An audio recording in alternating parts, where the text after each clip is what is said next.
Hello, my dears. This is Resilient Lives coming to you on Thankful Wednesday. It was certainly a day to be thankful for because it was a wonderful temperature here. And of course, I just had to get out and savor this day. How about you? How did things work out for you today? Well, I certainly hope that you are continuing to thrive because that's what we do.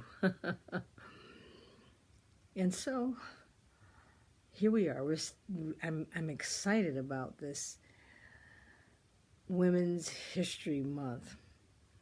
It's an exciting month to look at history, especially when history is one in the making and the new history and the old history.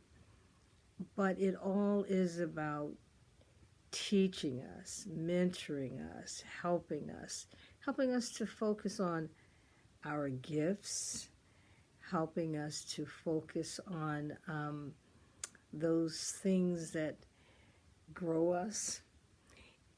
In almost all of the stories and the scenarios I have come across, they all seem to be about change.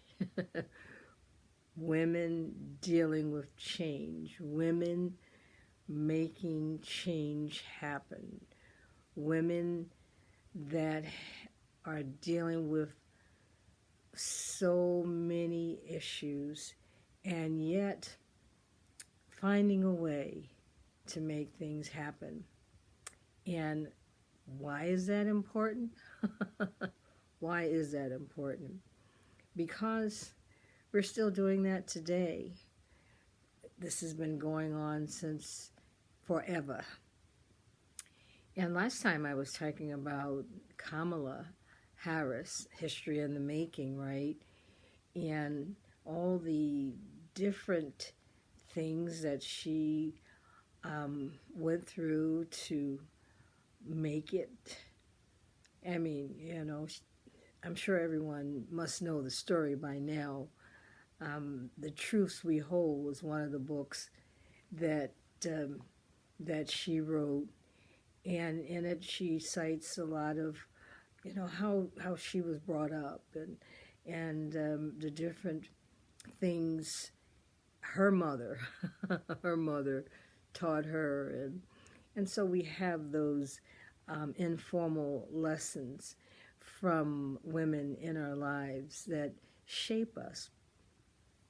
So I was excited to again revisit Kamala, but on the day of the inauguration, I was doubly excited to see Amanda, the young poet, get up there and recite the poem that she had created, The Hill We Climb. We are constantly climbing hills. Life seems to go up hills and valleys,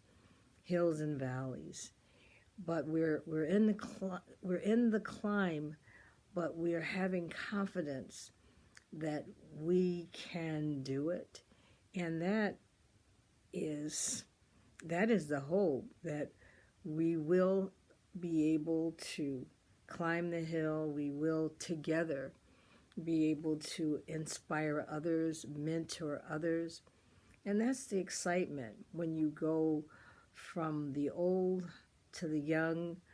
I mean, this is a intergenerational Women's History Month. It shows the young, the old. It shows every generations, because this is the time to be aware of that which is within us, to nurture that sacred part of us. And we see how nurturing that sacred part, that which helps us to thrive, keeps us going, helps us when we're trying to climb the hill, gives us a little oomph when when I would say my reservoir is dry.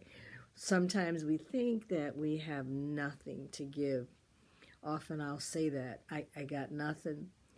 But when you look back and you see, in spite of those times when we feel we have nothing, if we just continue, spurred on by those women who have pursued their dreams against all odds, then I get excited.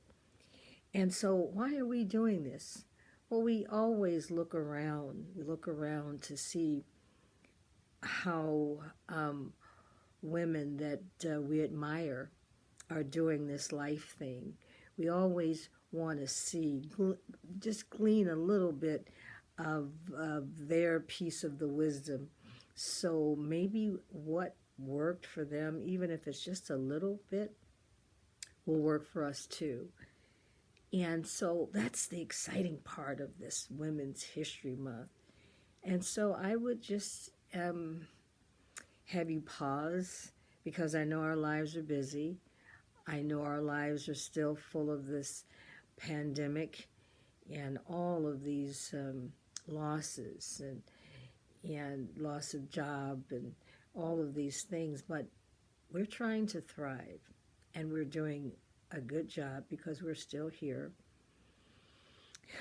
But we're going to step in to some of the past successes and let that help us. I know someone once said, well, if you coming from your background made it, and you made it through all the stuff, through all of the ups and downs, then I can too. And that's what we're doing with the Women's History Month. We're taking a moment to pause and encourage ourselves and look at that which we can do to strengthen our inner core, that sacred part, our piece of the wisdom. So I would encourage you to have a good evening, and I look forward to talking to you again. So know that you're loved, sending you a virtual hug, and thinking of you and holding you in that sacred part of my heart. Bye-bye.